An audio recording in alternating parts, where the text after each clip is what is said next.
चलिए next, ought to. Ought to का प्रयोग कहाँ करेंगे? टू एक्सप्रेस मोरल ऑब्लिगेशन, यानी जहां पर नैतिक कर्तव्य, मोरल ड्यूटी कहिए या मोरल ऑब्लिगेशन। अभी हम लोग शुड में पढ़ रहे थे कि एडवाइस और मोरल ऑब्लिगेशन इसमें आता है, तो वहां पर हम लोग शुड का प्रयोग करते हैं। लेकिन अगर जहां पर केवल मोरल ऑब्लिगेशन भी अगर आता हो तो वहां पर भी हम लोग क्या करेंगे? आउट टू का प्रयोग करेंगे। ठीक है। अब एग्जाम में अगर हो सकता है कि अगर आपको ट्रांसलेशन दे दे, उसमें आपको दिया जाए कि मोरल ऑब्लिगेशन दे दिया गया है, तो उसमें जरूरी नहीं है कि आप आउट टू का ही प्रयोग करें, शुड का भी कर सकते हैं। ठीक है। जैसे इसका स्ट्रक्चर देखिए, सब्जेक्ट के साथ आउट टू और आउट टू के बाद वर्ब का फर्स्ट फॉर्म। जैसे we ought to help the poor, हम लोगों को गरीबों की मदद करनी चाहिए।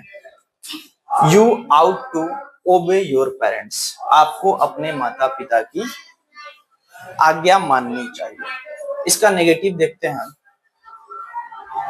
सब्जेक्ट के साथ आउट टू, सॉरी, सब्जेक्ट के साथ आउट के साथ नॉट और नॉट के बाद टू का प्रयोग करेंगे। आउट के साथ टू का प्रयोग नहीं करेंगे। नेगेटिव में आउट के बाद नॉट और नॉट के बाद टू का यूज करेंगे। ठीक है। उसके बाद वर्ब का फर्स्ट फॉर्म और उसके बाद ऑब्जेक्ट लगाइए या कंप्लीमेंट जो भी लगाइए। नेक्स्ट है इंट्रोगेटिव। इंट्रोगेटिव में आउट आ जाएगा बाहर, उसके बाद सब्जेक्ट, सब्जेक्ट के बाद टू और टू के बाद वर्ब का फर्स्ट फॉर्म और उसके बाद दो लगाना है। नेक्स्ट का रहा है WH वर्ड्स।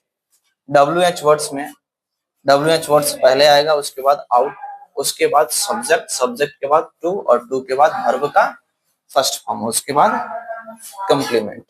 ठीक है। चलिए नोट डाउन कीजिए।